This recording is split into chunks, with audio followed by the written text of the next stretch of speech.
యేసుప్రభు ఈ లోకంలో జన్మించినప్పుడు గొర్రెల కాపర్ల దగ్గరికి వచ్చి దూత యేసుప్రభు జనన వార్తను తెలియజేసింది. గొర్రెల కాపర్లారా భయపడకుడి, ఇదిగో మరి సర్వలోకానికి కలిగినటువంటి మహా సంతోషకరమైన సువర్తమానం మీకు నేను తెలియజేస్తున్నాను అని చెప్పినప్పుడు పరలోక సైన్య సమూహము ఆ దూతతో కూడా నుండి సర్వోన్నతమైన స్థలములలో దేవునికి మహిమ, ఆయన ఇష్టలైన మనుషులకు భూమి మీద సమాధానం కలుగునుగాకని దేవుని స్తోత్రము చేయుచుండెను. పరలోక సైన్య సమూహం ఎవరు? ఆయనకి ఇష్టలైన మనుషులకు సమాధానం కలిగినగాకని ప్రకటించింది ఎవరు? ఆయన సైన్యములకు అధిపతి అయిన దేవుడు. యేసయ్య సైన్యములకు అధిపతి అయిన దేవుడు. పరిశుద్ధుడు పరిశుద్ధుడు అని గాన ప్రతిగానములతో పరలోకంలో కీర్తింపబడిన దేవుడు భూలోకంలోనికి వస్తే పరలోకం అంతా ఖాళీ అయిపోయిందంట. పరలోక సైన్య సమూహం మొత్తం వచ్చేసింది భూమి మీదకి. దూతల గొర్రెల కాపర్ల దగ్గరికి దూత వచ్చినప్పుడు అప్పుడు ఆ దూతలు యేసుప్రభు దగ్గర మరి యేసుప్రభుని గురించి వాళ్ళు గాన ప్రతిగానములతో వాళ్ళు మరి అక్కడ సర్వలోక సైన్య సమూహం ఏమని స్తుతిస్తున్నారు? దేవుని సర్వోన్నతమైన స్థలములలో దేవునికి మహిమ, ఆయనకి ఇష్టలైనటువంటి మనుషులకు భూమి మీద కలుగునుగాక. మరి పరలోకము యేసే పుట్టుట వలన ఈ లోకములో పరలోకములో దేవునికి మహిమ కలిగింది. అదే రీతిగా భూమి మీద ఆయనకి ఇష్టలైన వారికి సమాధానము కలిగింది.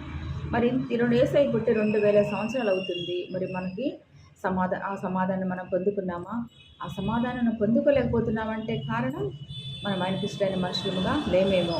ఆయనకి ఇష్టలైన మనుషులుగా మరి ఉండాలంటే ఆయనకి ఇష్టలైన మనుషులు ఎవరు అంటే ఆ సమాధానం ఎలా వస్తుంది అంటే యేసుప్రభుని సొంత రక్షకునిగా అంగీకరించి పాపముల నుండి ఎవరైతే విమోచన పొందుతారో వారే ఆయనకి ఇష్టలైన మనుషులు. వారికే ఆ సమాధానము కలుగుతుంది.